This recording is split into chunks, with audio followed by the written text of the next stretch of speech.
Residing in the shadows of an expansive library, a figure meanders through the aisles.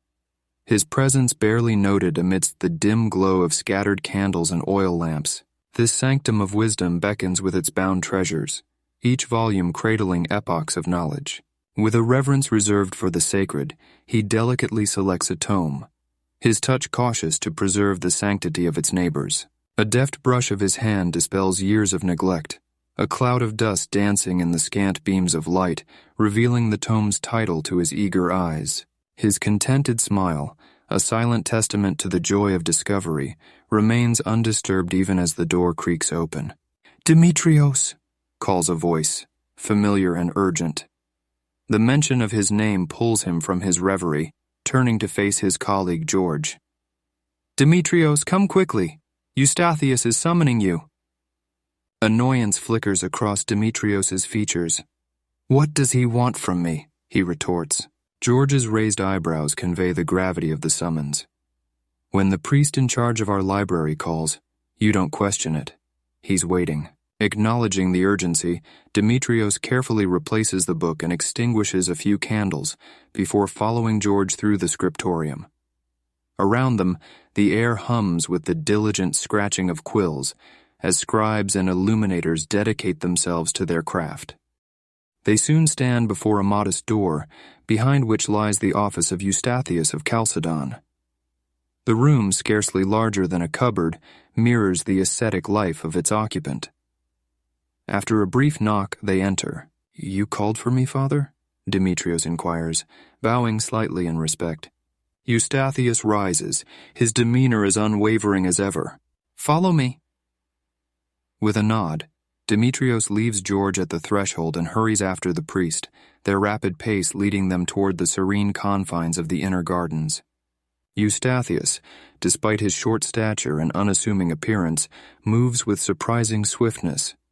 Yet Dimitrios keeps pace, his curiosity piqued by the priest's urgent summoning. The palace gardens are a sanctuary for Dimitrios, a place where he often seeks solace from his studies, to revel in the sunlight, especially on days as splendid as this. Amidst the meticulously tended flora, the duo halts before a trio of bishops deeply engrossed in conversation. Recognizing them by sight, Dimitrios prepares for the formality that follows. With a respectful inclination, the priest presents Dimitrios.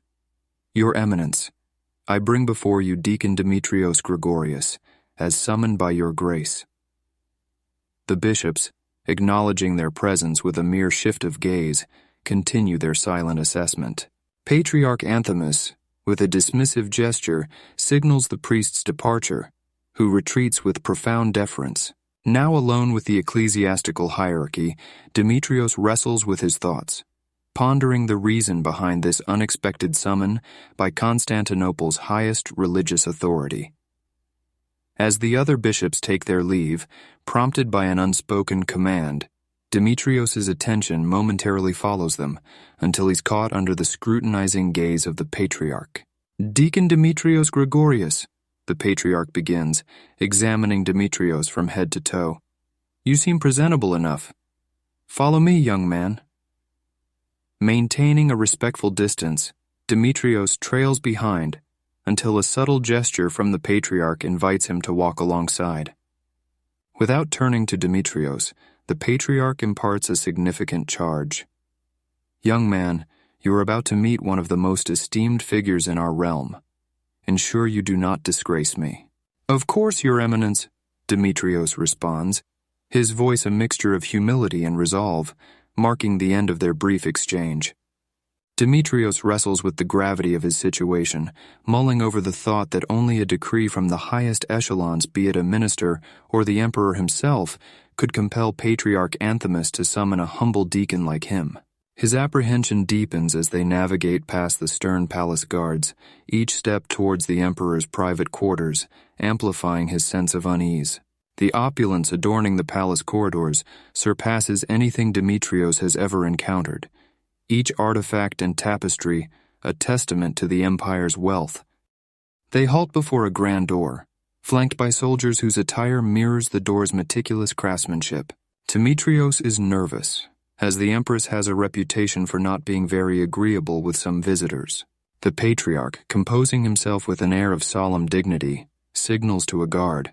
As the door swings open, Dimitrios steps into a realm of unparalleled beauty.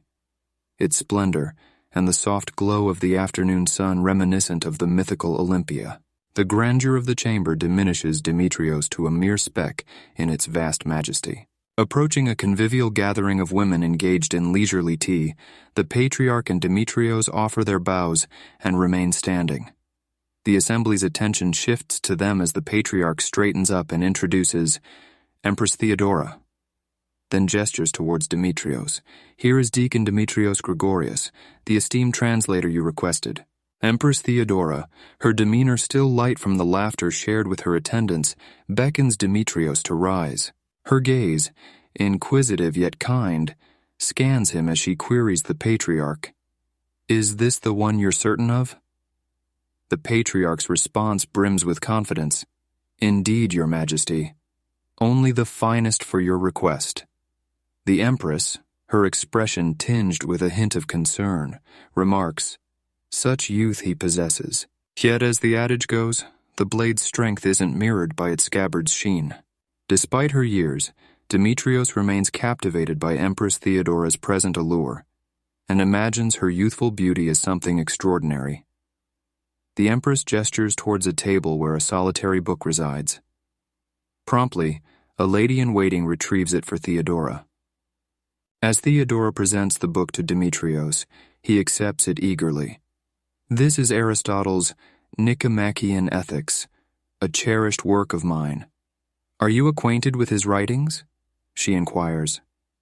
Dimitrios nods, indicating his familiarity with Aristotle's work. "Excellent. How long would you need to translate this into Latin?" she asks. Dimitrios weighs the book in his hands, sharing a brief look with the bishop, and responds, "A year, Your Majesty." The Empress's expression falls, prompting her to ask, "What's the quickest you can manage?" Quick-witted, Dimitrios counters, "Focusing solely on the translation, without the illuminations, I could achieve it in 2 months if required," his voice tinged with anxiety. "Good. I'll expect you to deliver, Dimitrios Gregorius. 2 months from today," Theodora asserts. Dimitrios bows in acknowledgement, sensing it's time to withdraw. Glancing at the stoic bishop, he realizes he's to exit alone. With a respectful bow to the bishop, Dimitrios departs, the onset of nervous perspiration evident on his brow. Dimitrios descends the palace's staircases, his pace unrelenting as he makes his way directly to the monk responsible for scriptorium supplies. To an onlooker, his swift passage from the opulent upper levels to the austere basement might seem like an angel's precipitous fall from celestial grace to Hades' netherworld's depths. Well acquainted with the supply monk, Dimitrios requests an unusual assortment: 100 sheets of premium vellum, a modest quantity of iron gall ink, and a set of 12 quill pens. The monk, surprised by the lavishness of the order, hesitates, mentioning the need for approval from the overseeing priest. Unfazed, Dimitrios asserts the Empress's direct command behind this request and announces he will await the supplies at his designated work table before departing. The monk, familiar with Dimitrios's occasional arrogance yet respecting his talent, resolves to verify the order's authenticity. An hour later, as Dimitrios delves into the text, seeking to align with the author's essence for a faithful translation, the requested materials arrive at his desk. Among the scriptorium's sparse luminosity, Dimitrios's workstation stands out, offering a rare comfort in the otherwise dimly lit, expansive room. Investing 2 days in meticulous study to grasp the work's full meaning, Dimitrios then feels prepared to embark on the translation task. With a week to spare, he completes the monumental task. He then brings the manuscript for binding, opting for an opulent cover, and enlists his friend George, a gifted illuminator known for his work with gold leaf, to embellish the tome. In the tranquil palace gardens just a day before his audience with the Empress, Dimitrios conducts a final review of the now embellished book, closing it with a sense of accomplishment and anticipation. On the appointed day, Dimitrios seeks out the Empress's chamberlain to confirm his audience with Her Majesty. Guided silently, he finds himself once again in the room where he first met the Empress. Today, however, the atmosphere is starkly different. Gloomy weather casts a shadow over the room, dimming its usual splendor. Empress Theodora, deep in contemplation, gazes out at the relentless rain, her silhouette framed against a column. As the chamberlain announces him, Dimitrios remains bowed, noting the Empress's approach.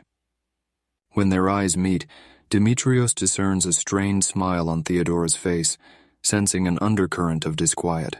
He presents both the translation and the original manuscript with deference. Theodora briefly scans the translated work, offering a perfunctory commendation. "Congratulations, Deacon Dimitrios, on fulfilling your obligation punctually." She passes the volumes to an attendant, her attention already waning. "These will be read in due time," before she dismissively turns away. The chamberlain's departure signals the conclusion of the brief encounter, leaving Dimitrios to step back into the corridor. Reflecting on the meeting, he can't shake off the feeling of anticlimax, a stark contrast to their initial interaction. Resigned, Dimitrios turns his thoughts back to his regular duties, relegating this extraordinary assignment to a mere footnote in his service, soon to be overshadowed by the routine of monastic life. A week had passed since Dimitrios delved into his latest scholarly endeavor when an unexpected visitor approached his study. An eunuch, standing with an air of solemnity, addressed him directly. "Deacon Dimitrios Gregorius, Her Majesty Empress Theodora requests your presence immediately." The gravity in the eunuch's voice sent a shiver down Dimitrios' spine, compelling him to comply without hesitation. As he departed the scriptorium, whispers from his colleagues filled the air, their tones laced with curiosity and concern.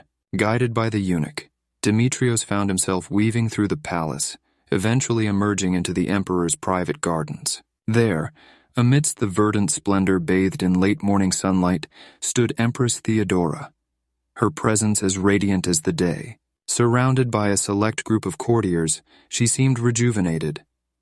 The very picture of vitality as she lounged on a stone bench adorned with plush cushions, the translated manuscript resting upon her lap.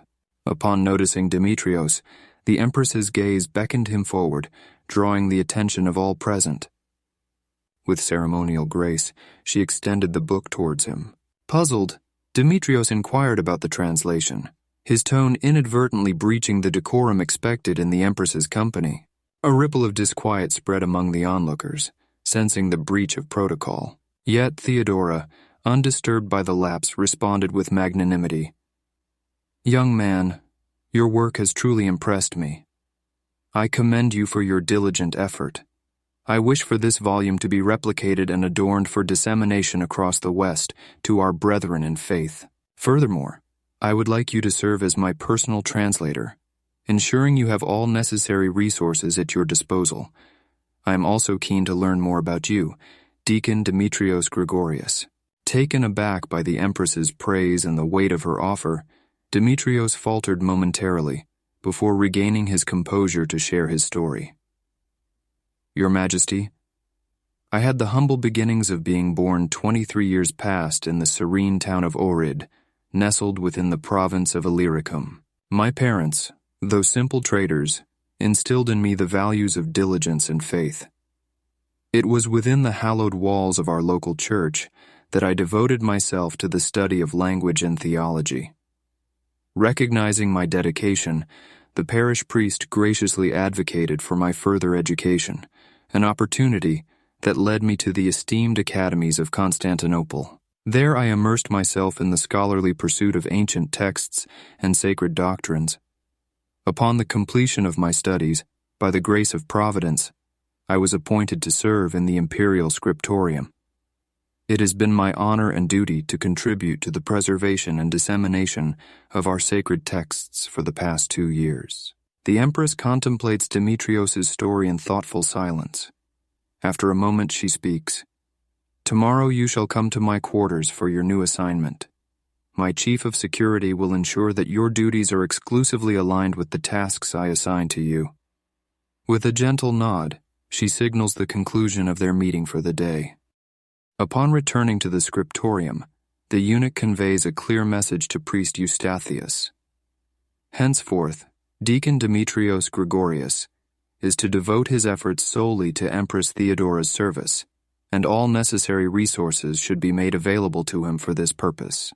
The priest, understanding the gravity of this directive, bows in acknowledgement of the eunuch's instructions before the latter departs. Dimitrios, with a sense of newfound purpose and perhaps a hint of triumph, remarks to the priest without turning to face him, "It seems I'll be passing my current assignments to Peter. It's about time he learned not to underestimate me." Without waiting for a response or observing the formalities of leave-taking, Dimitrios exits the priest's office. Seizing an afternoon respite, Dimitrios ventures to his favored haunt, a bustling tavern nestled within the vibrant business quarter near the harbor. Here, amidst the clamor and camaraderie, merchants from distant lands converge, their diverse tongues weaving a tapestry of global discourse. Such settings often lure Dimitrios into spirited debates with sailors, their exchanges drenched in philosophy and ale. Yet restraint guides him today, for the morrow demands his undiminished decorum. Still, the thought of a modest celebration tempts him, pondering a brief encounter with some girl from the neighboring district, a fleeting diversion before he returns to the palace's solemnity. Once again, Dimitrios finds himself entering the Empress's quarters, guided by the eunuch. A brief wait precedes Empress Theodora's entrance, accompanied by her intimate circle. Dimitrios, keen on avoiding any missteps, is immediately taken by her grace. As Theodora leads him towards her sanctum of knowledge, she queries him on his linguistic skills. Confidently, Dimitrios enumerates his fluency in Latin, Koine Greek, Aramaic, and Coptic, impressing the Empress with his scholarly breadth. The library, though modest in scale, is a treasure trove of rare and profound works, ranging from ancient Greek philosophy to the contentious realms of Nestorianism and monophysitism. The collection might have stirred controversy in another's eyes, but Dimitrios remains composed until his gaze falls upon a series of aged parchments, their antiquity palpable even from a distance. Amidst the historical relics surrounding them, Empress Theodora reveals Dimitrios' new charge.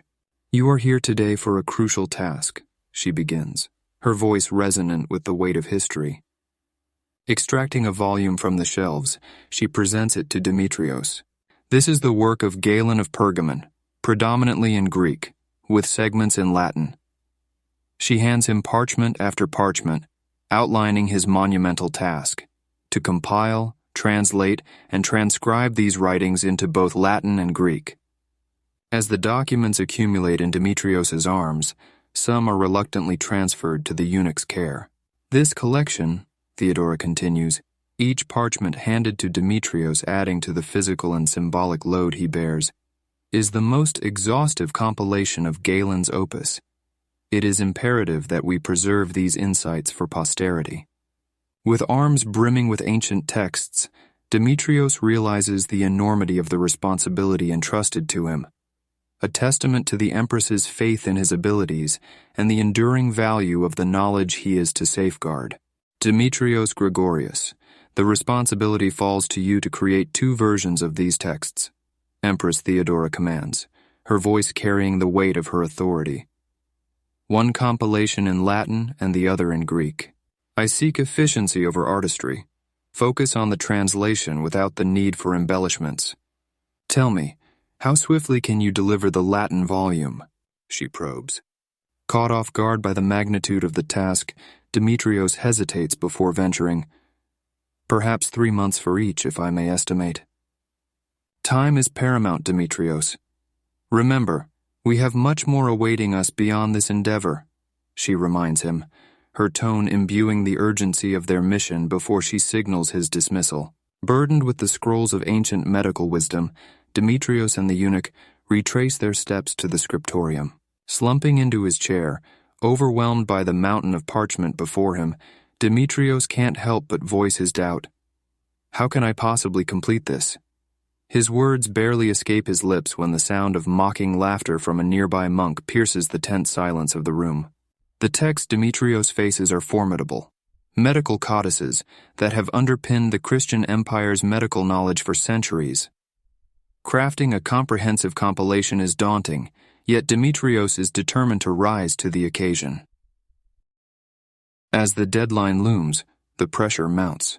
Dimitrios, now behind schedule, anxiously waits in the Empress's chambers, dreading her reaction to the delay. At this tense moment, a lady-in-waiting appears, expressing regret for the Empress's absence and taking the Latin version of the compilation with a promise that it will be reviewed in due time. However, she pointedly reminds him that the Greek version is still expected promptly. Dimitrios is left disheartened, the assurance he sought unattained. 10 days into the Greek translation, the eunuch abruptly interrupts, slamming the Latin text onto Dimitrios's desk, causing ink to splatter across his new work. The Empress finds this unsatisfactory, he declares sternly. Panic grips Dimitrios. It must be redone, the eunuch insists. Desperate for clarity, Dimitrios stammers, Did Her Majesty explicitly express her displeasure? The eunuch's response is chilling. The Empress's discontent is clear, even without explicit expression. Correct this at once, or I shall be compelled to teach you the proper respect due to Her Majesty. With those ominous words he departs, leaving Dimitrios in a turmoil of fear and urgency. Reeling from the recent critique, Dimitrios urgently revisits his work, flipping through the book with a mix of disbelief and curiosity. To his astonishment, nearly every page is annotated with corrections.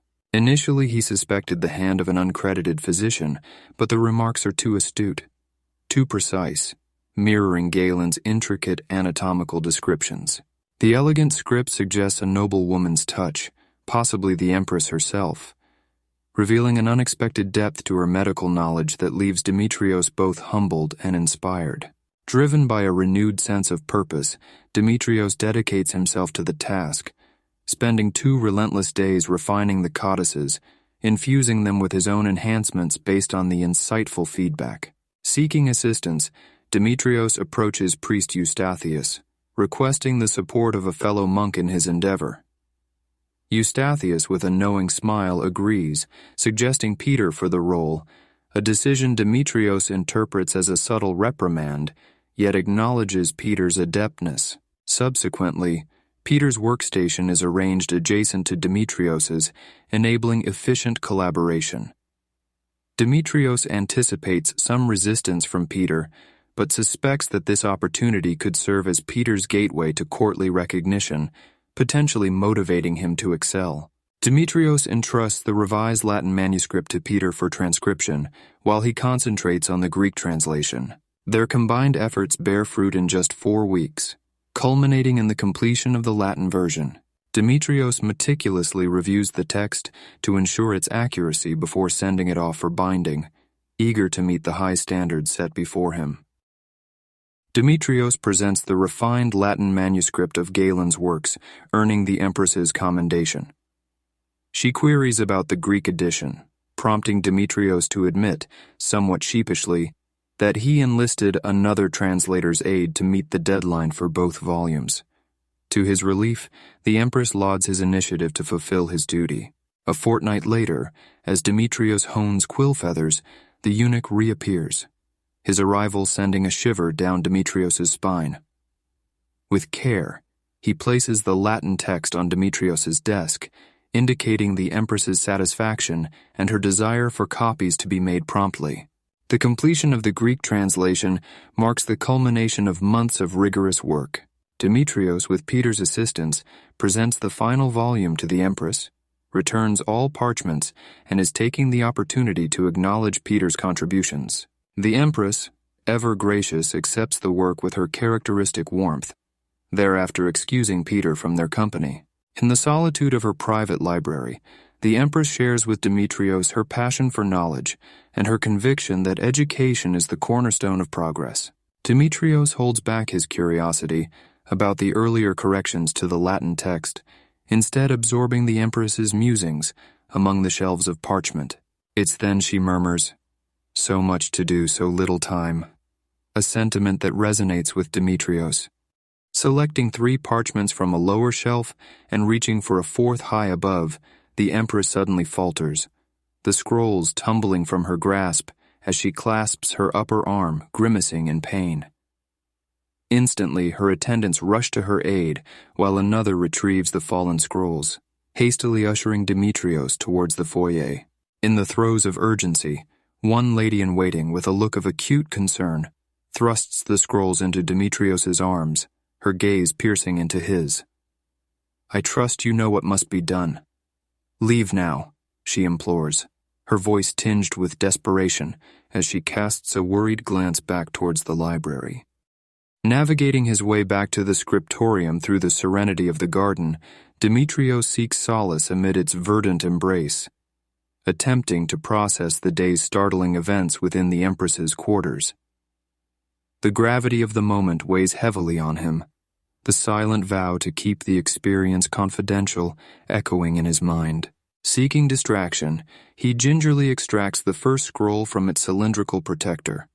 Unwrapping the first scroll, its revelation striking him with a profound sense of awe. As the ancient papyrus unfurls, the great seal of the legendary Library of Alexandria catches his eye, nestled in the corner. The realization that he's holding a relic salvaged from the infamous fires overwhelms him, tears of reverence brimming as he gently traces the aged fibers. This scroll, possibly 600 years old, possibly height 100, and bears the esteemed Poetics by Aristotle. A treasure thought lost to time, eager yet reverent, Dimitrios examines the remaining scrolls. Among them, 2 share the venerable origin of the first, their contents a continuation of Aristotle's profound insights.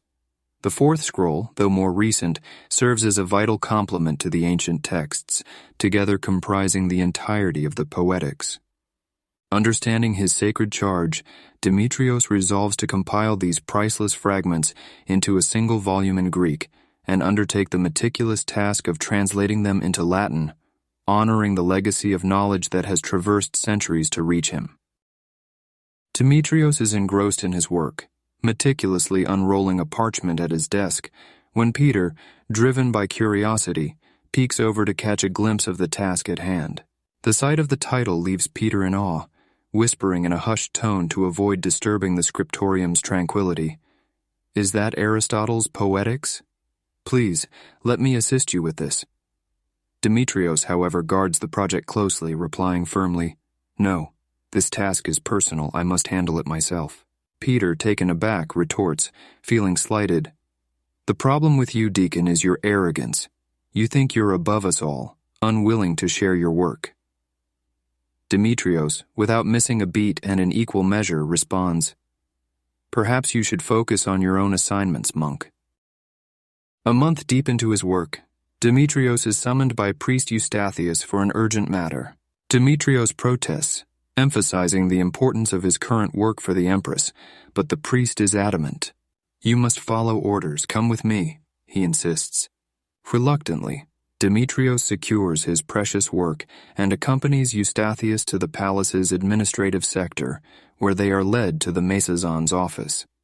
Upon their arrival, the Mesazon, mid-dictation to his secretary, pauses to address the newcomers. After a respectful bow, Dimitrios is taken aback by the Mesazon's declaration. "Deacon, from tomorrow, you are to assume the role of protosecretus, as the current holder of the position is indisposed." Dimitrios, prioritizing his allegiance to the Empress's project, declines. "I'm honored, but my duties to the Empress prevent me from accepting. I can recommend capable individuals for this role." The Mesazon, maintaining his composure yet firm in his stance, counters, "This isn't a suggestion. Your assignment by the Empress precisely qualifies you for this role. Your reputation as the finest translator makes you indispensable to the Emperor's service.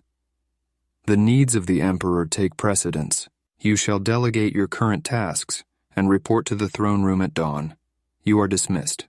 Dimitrios is left pondering the irony of the situation, questioning, "If my skills are indeed unparalleled, Why was I not chosen for this role from the start? Struggling with his thoughts at the desk, Dimitrios hesitates before making a decision. He finally turns to Peter, asking, "Are you still interested in the poetics?" Peter, setting his quill aside, responds with a teasing tone, "Is the deacon, graced by the Empress's favor, seeking my assistance?" His smirk is evident. Dimitrios, irked, retorts, "Spare me the sarcasm. The bulk of the task is complete. It's straightforward enough that a blindfolded monkey could finish it. If you're not up for it, I might as well ask George."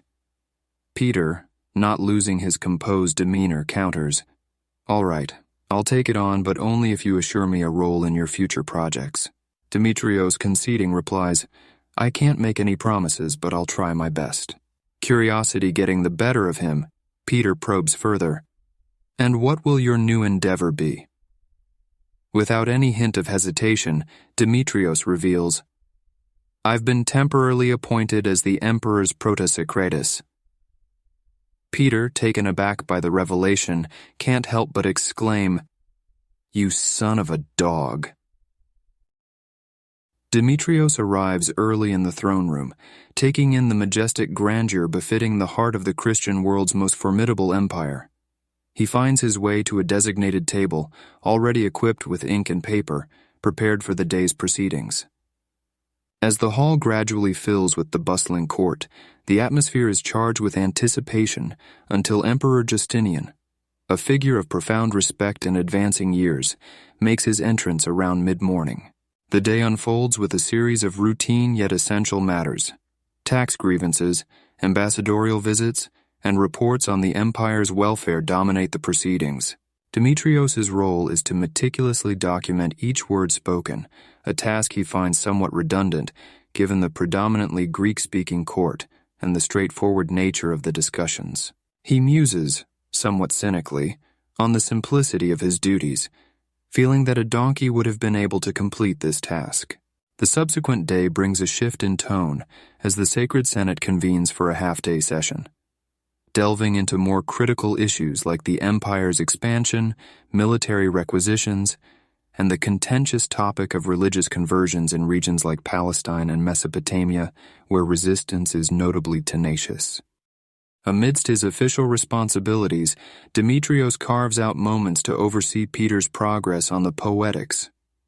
To his satisfaction, the compilation is evolving commendably under Peter's diligent efforts. As days pass, Dimitrios' routine is punctuated by a series of meetings involving the emperor, the praetorian, and various quaestors, filling his days with an ever-expanding record of the empire's intricate administrative and military machinations. In a session of the Sacred Senate, the focus shifts to the ambitious initiative of constructing religious buildings throughout the empire, aimed at bolstering the populace's faith and the church's influence. The discussions cover a wide range of projects, from churches in Dalmatia to monasteries and numerous churches in North Africa, following recent territorial expansions. However, plans for the East are put on hold due to concerns over potential destruction of the structures before they could serve their purpose, with emphasis on the need for regional stability first. Among the various proposals, one particularly captures Dimitrios' imagination: the idea of identifying Mount Sinai and erecting a grand church at its summit to attract pilgrims to this sacred site. Despite the enthusiasm some hold for this visionary project, it is ultimately shelved due to logistical challenges, including the mountain's remote and uncertain location and the difficulty in effectively promoting such an endeavor from a strategic standpoint. After an uneventful 3 weeks, Dimitrios is relieved to relinquish his temporary role as the emperor's secretus to the returning official. By this time, Peter's work on the poetics compilation is nearing completion, leaving Dimitrios with the final task of meticulously checking for any typographical errors before the binding process. Eager to present the finished work to Empress Theodora, Dimitrios is met with disappointment when he learns she is unavailable. Despite his concern for the Empress's well-being, he refrains from prying into her affairs. choosing instead to entrust the completed poetics to the same lady-in-waiting who had initially delivered the scrolls to him.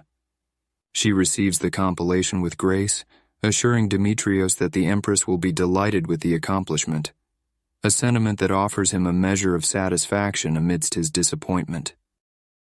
2 weeks on, the usual quiet of the scriptorium is pierced by an unexpected commotion from the corridor. The sound of hurried footsteps and muffled voices draws closer, culminating in a moment of collective surprise as a monk, in an uncharacteristic display of deference, bows deeply at the doorway. The reason for this unusual disturbance becomes clear when the Empress's lady-in-waiting, accompanied by the familiar figure of the eunuch, steps into the scriptorium, a sight unseen in the 4 years of Dimitrios's tenure.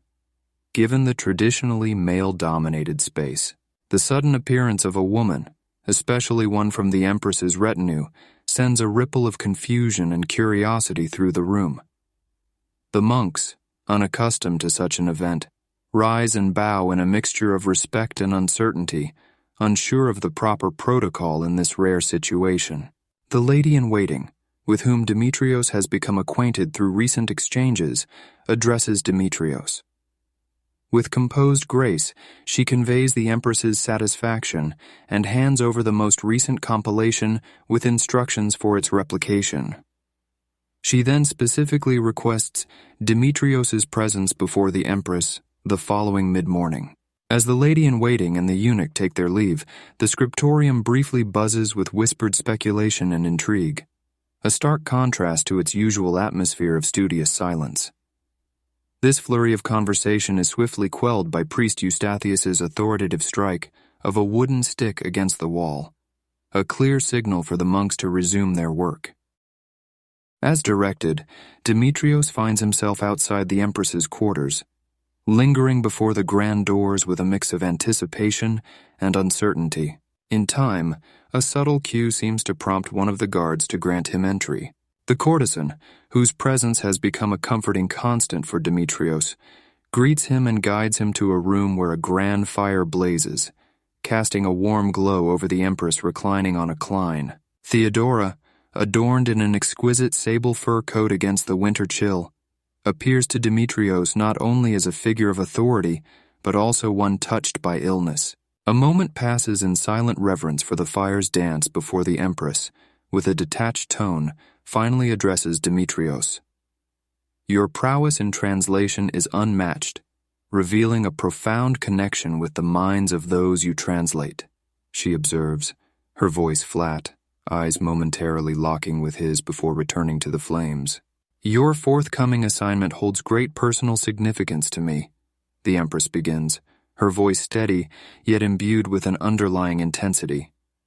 Be forewarned, should any detail of this task be disclosed, I will not hesitate to order your execution, along with anyone you've confided in. The room falls into a tense hush, broken only by the fireplace's intermittent crackles and the audible swallow of Dimitrios's apprehension. What do you know about Sappho? The Empress inquires, her voice maintaining its even timbre. Feigning a lack of detailed knowledge, Dimitrios comments, I'm vaguely aware that she was a poet from the distant past.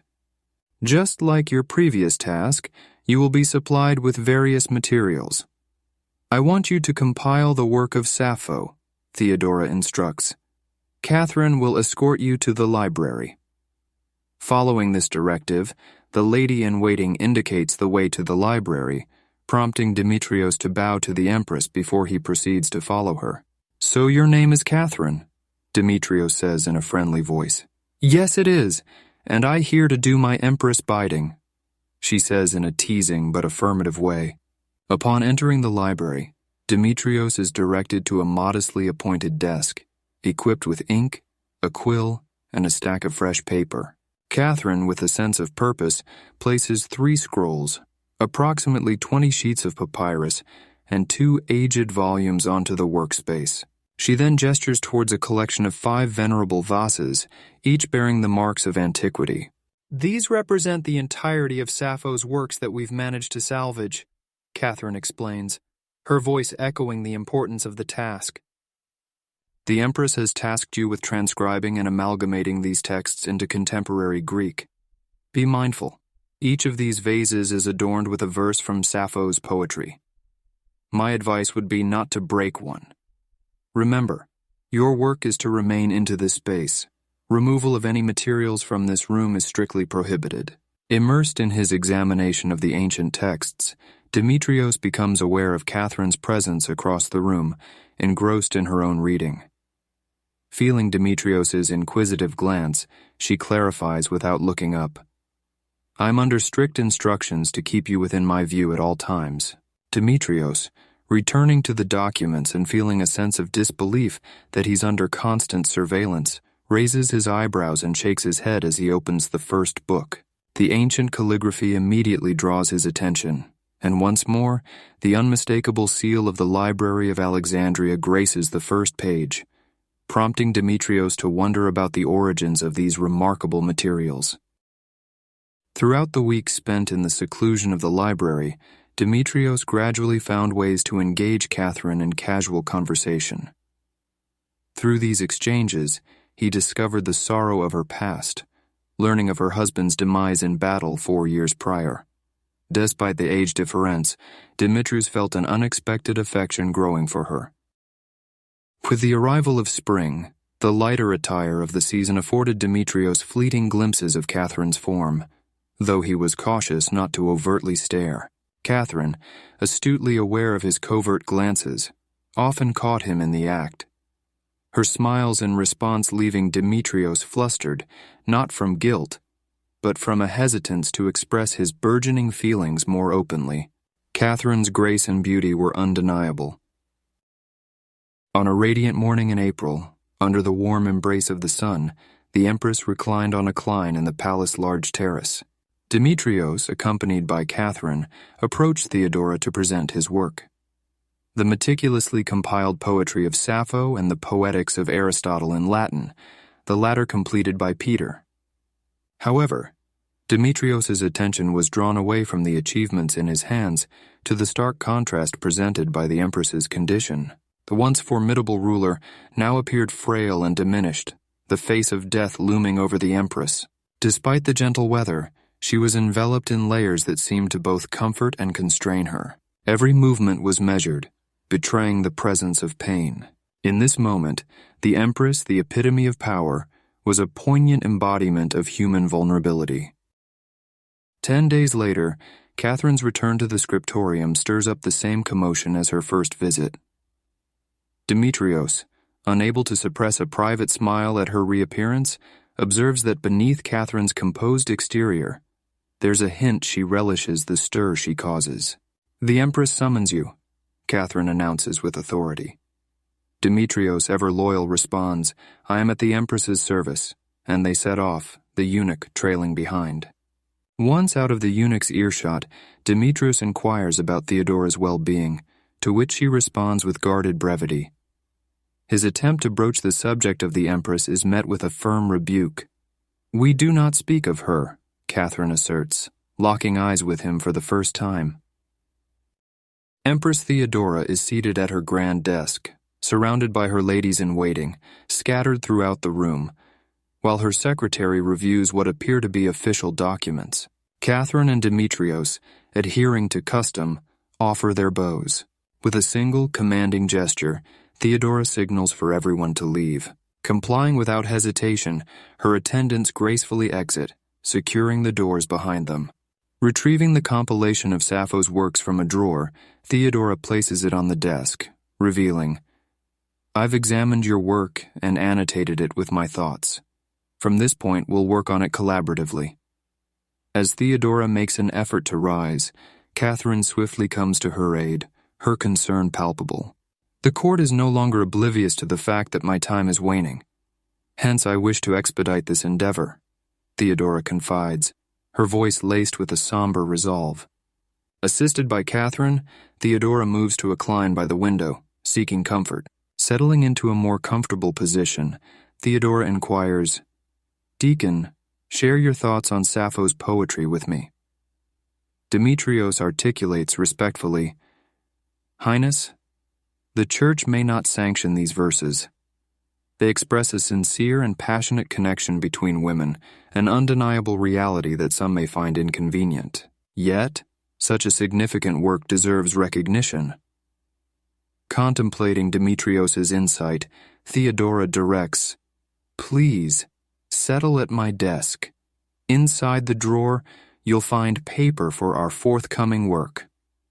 Catherine ensures the necessary materials are ready before returning to assist the Empress. For the subsequent 2 hours, Theodora delves into a recitation of poems and tales echoing Sappho's style. Not shying away from the tenderness women show toward each other and men, she describes in detail various body parts and intimate moments. Even Dimitrios, seasoned though he is, finds himself disconcerted at times by the explicitness of the words he transcribes. The process flows smoothly, requiring minimal revisions. As the session nears its end, Theodora signals a pause, her weariness palpable, promising to resume their collaboration subsequently. On the 5th day, a wave of dizziness momentarily overtook the Empress, prompting her to request, "Catherine, please fetch a fresh pot of herbal tea." Both Theodora and Dimitrios watch Catherine exiting, the door closing softly behind her. With a gentle tone, Theodora addressed Dimitrios, "Young man, Catherine is not the woman for you. I see how you look at her. I've seen that gaze thousands of times. Despite being 10 years your senior, she is still a very attractive woman to any man. However, Catherine has suffered enough. Your path lies elsewhere. I don't want either of you to get hurt." Just then, Catherine returned, a pot of tea in hand, its steam curling into the air. In the days that follow, Dimitrios arrives early to find Theodora engaged in delicate diplomatic discussions, contemplating a marital alliance with Magyar nobility.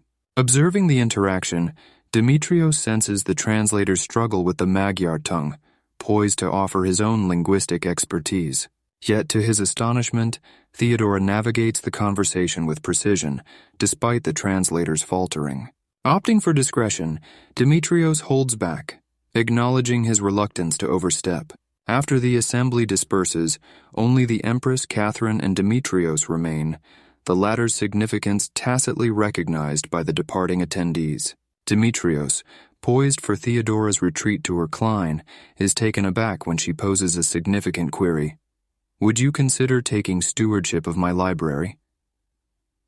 Overwhelmed with gratitude for such trust, Dimitrios expresses his lifelong devotion to literature and the honor he would feel in safeguarding such a treasured collection. Subsequently, Theodora proclaims the completion of the complete poems of Sappho, entrusting Dimitrios with the responsibility of transcribing the final manuscript for binding, a process to be conducted under vigilant supervision. Seeking to add a personal flourish, Dimitrios commissions his friend George to craft a covert in golden calligraphy, a task carried out in utmost secrecy. 2 weeks on, Dimitrios approaches the Empress's quarters, the tome gracefully concealed within a fabric casing, only to find his entry barred, his explanations and entreaties unheeded by the guards. A short while later, Catherine emerges, her expression laden with urgency. "Why can't I enter?" Dimitrios questions, confusion evident in his voice. Catherine, a melancholic depth in her gaze, states, "You're not permitted inside. Is that the manuscript?" Dimitrios affirms with a nod, presenting the book enveloped in elegant cloth as one would offer a sacred relic. Catherine, reaching for the book, covertly entwines her fingers with Dimitrios's beneath its cover, gripping them in a tender clasp. In a hushed tone, she expresses, "Thank you for everything." Her voice laced with emotion as tears threaten to spill. She then withdraws into the solemnity of the chamber, leaving Dimitrios to ponder the silent goodbye amidst the solitude. After a semblance of normality had returned to Dimitrios's life, 10 days later, while he was engrossed in the mundane task of translating ecclesiastical doctrines, a distant voice began to echo through the corridors, growing increasingly urgent as it neared the scriptorium. Dimitrios's worst apprehensions were confirmed. The Empress Theodora had passed away. In solemn respect, he lowered his head and pressed his lips together, mourning the loss of a woman he deemed greatly misunderstood. Despite the brilliance of the summer days, a pall of mourning cast a shadow over the city. 3 days later, a commemorative service for Empress Theodora was held in the grandeur of Hagia Sophia, a cornerstone of Byzantine majesty. Dimitrios, moved by the ceremony, was grateful to be among those in attendance. From his vantage point, he caught a glimpse of Catherine amidst the congregation. Shortly thereafter, a royal envoy sought out Dimitrios, delivering a summons to the throne room for the following noon. In anticipation, Dimitrios meticulously prepared his writing materials, honing his quills for the task ahead. That evening, a conversation unfolded between Dimitrios and George, speculating on the empire's future in the wake of Theodora's passing, particularly given her lack of an heir. The following morning found Dimitrios arriving early at the throne room, entering through a side door to assume his position at the proto-secretus table. However, confusion set in upon discovering the emperor's proto-secretus already seated there. Seeking clarification, Dimitrios inquired about his assigned place, only to be met with equal befuddlement from the proto-secretus, who suggested he join the assembly to await his turn. The revelation that the emperor himself had requested Dimitrios's presence added a layer of anxiety to his already perplexed state. Taking his place discreetly among the assembly, surrounded by nobility, envoys, and praetorians, Dimitrios remained introspective. After enduring hours of envoys expressing their sovereign's condolences for the empress's demise, the moment arrives for Deacon Dimitrios Gregorius of Ohrid to approach the imperial presence. With a deep bow, imbued with utmost reverence, Dimitrios's gaze inadvertently drifts to the empress's chair, now shrouded in a black veil edged with delicate silver embroidery, a somber tribute to her memory. The emperor, wearied by the day's continuous stream of formal condolences, addresses Dimitrios directly and without preamble. Deacon Dimitrios Gregorius, your faithful service to Empress Theodora during her final years has not gone unnoticed. It was among her last wishes to see a monastery erected on Mount Sinai in Egypt, a testament to the magnificence of our church.